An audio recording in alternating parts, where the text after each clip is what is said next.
Évangile de Jésus-Christ selon saint Matthieu, chapitre 2, versets 1 à 12.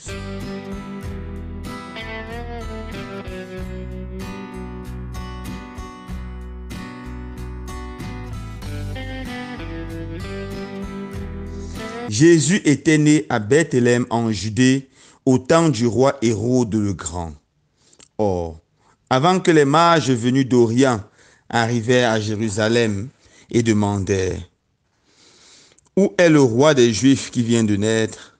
Nous avons vu son étoile à l'Orient et nous sommes venus nous prosterner devant lui. » En apprenant cela, le roi Hérode fut bouleversé et tout Jérusalem avec lui. Il réunit tous les grands prêtres et les scribes du peuple pour leur demander où devait naître le Christ. Ils répondirent « À Bethléem en Judée, car voici ce qui est écrit par le prophète. Et toi, Bethléem, terre de Juda, tu n'es certes pas le dernier parmi les chefs-lieux de Juda, car de toi sortira un chef, qui sera le berger de mon peuple Israël. » Alors, Hérode convoqua les mages en secret pour leur faire préciser à quelle date l'étoile était apparue.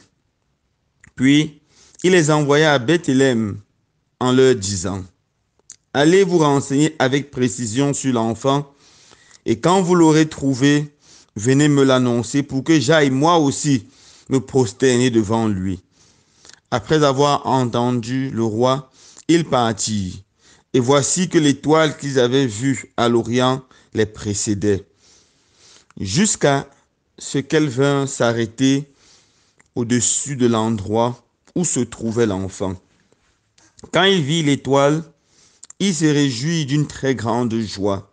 Il entrait dans la maison, il vit l'enfant avec Marie sa mère, et tombant à ses pieds, ils se prosternèrent devant lui. Ils ouvrirent leur coffret, ils lui offrent leurs présents, de l'or, de l'encens et de la myrrhe. Mais, avertis en songe de ne pas retourner chez Hérode, ils regagnèrent leur pays par un autre chemin. Acclamons la parole de Dieu. Louange à toi, Seigneur Jésus.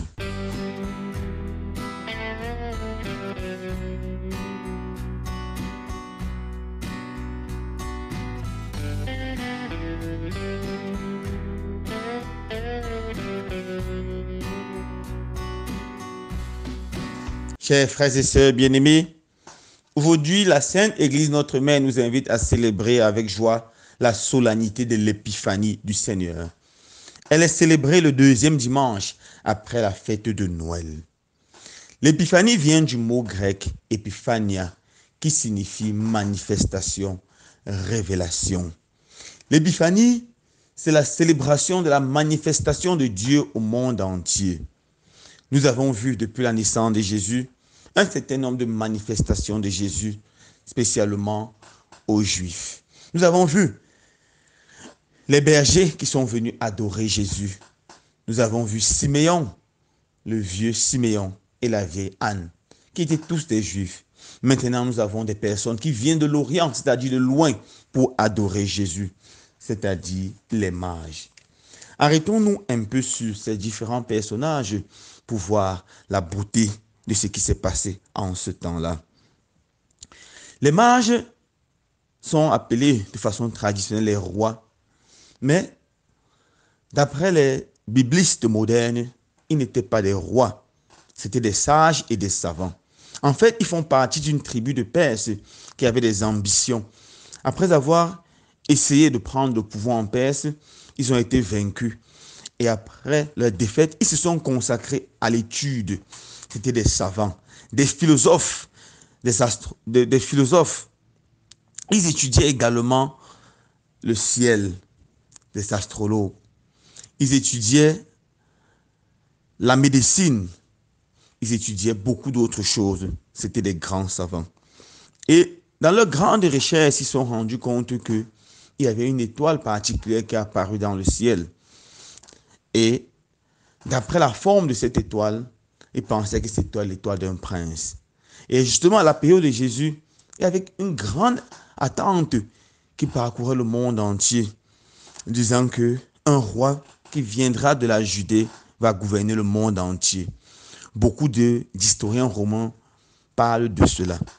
C'est alors que, étant des savants, ils ont compris que c'était l'étoile du roi des rois, du Messie tant attendu, et ils sont mis en route pour la Judée. Arrivés en Judée, ils rencontrent Hérode. Arrêtons-nous un peu sur Hérode. Hérode était le roi, était le roi des Juifs. Il n'était pas accueilli ou respecté par beaucoup de Juifs, car il avait des ancêtres hédonistes. Mais Hérode s'est imposé avec la force de son caractère. C'était un homme très suspicieux qui n'a pas hésité à faire périr ses enfants qui rêvaient le remplacer, qui avaient des ambitions de devenir roi. Alors ce roi Hérode, lorsqu'il apprend des mages que le Messie est né, il est dans une grande tourmente, une grande peur. Il dit certainement son pouvoir va être arraché, va lui être enlevé. Et il se met à paniquer. Il convoque les prêtres et les scribes et il leur demande où est-ce que le Messie va naître. Les prêtres et les scribes, après avoir fouillé, scruté les saintes écritures, se rendent compte que le Messie va naître à Bethléem, car c'est cela la prophétie. Bethléem, c'est de toi que naîtra celui qui va gouverner le monde. Et il envoie les mages justement à Bethléem. Ils arrivent à Bethléem et rencontrent Jésus, Marie et Joseph. Ils se mettent à genoux et ils adorent Jésus. Regardons maintenant les réactions de ces différents personnages. 1. Les mages. Les mages, ces intellectuels, ayant vu leur étoile, avaient une conviction que le Messie est né. Et ils font un long voyage pour aller chercher le Messie. Deuxièmement, lorsqu'ils arrivent à Jérusalem, ils n'ont aucun doute. Ils disent, où est le roi des Juifs qui vient de naître? Ils ne posent pas la question, est-ce qu'un roi est né? Ou une autre raison, où est le roi des Juifs qui vient de naître? Et finalement, lorsqu'ils voient Jésus, bien qu'ils attendaient à voir un roi dans une belle maison, dans une maison où vivent les rois, lorsqu'ils voient Jésus dans une étable, dans la plus grande simplicité, ils se mettent à genoux, ils adorent. Ils réussissent à franchir la distance. Ils réussissent à franchir la distance. Ils n'ont aucun doute. Et même devant la pauvreté, ils reconnaissent Jésus comme le Messie. Voilà des grandes personnes. Voilà des grandes personnes, des grands personnages qui ont contemplé Jésus. Ce qui est beau, c'est que c'est l'étoile qui les guide. Mais lorsqu'ils arrivent en Judée, ils voient la limite de l'étoile. Ils ont besoin des saintes écritures, des prêtres et des prophètes qui vont scruter la parole de Dieu et leur donner le sommet de la révélation. Alors là, on tire deux petites conclusions. Première conclusion, dans chaque culture, dans chaque religion, il y a les semences de la vie, comme le disait le Concile Vatican II. Il y a quelque chose de grand et quelque chose de beau qui peut conduire à la vérité. Dans la nature, Dieu se révèle. Mais le sommet de la révélation se trouve dans les saintes écritures, dans la parole de Dieu. Le sommet de la révélation se trouve en la parole de Dieu incarnée, en Jésus de Nazareth.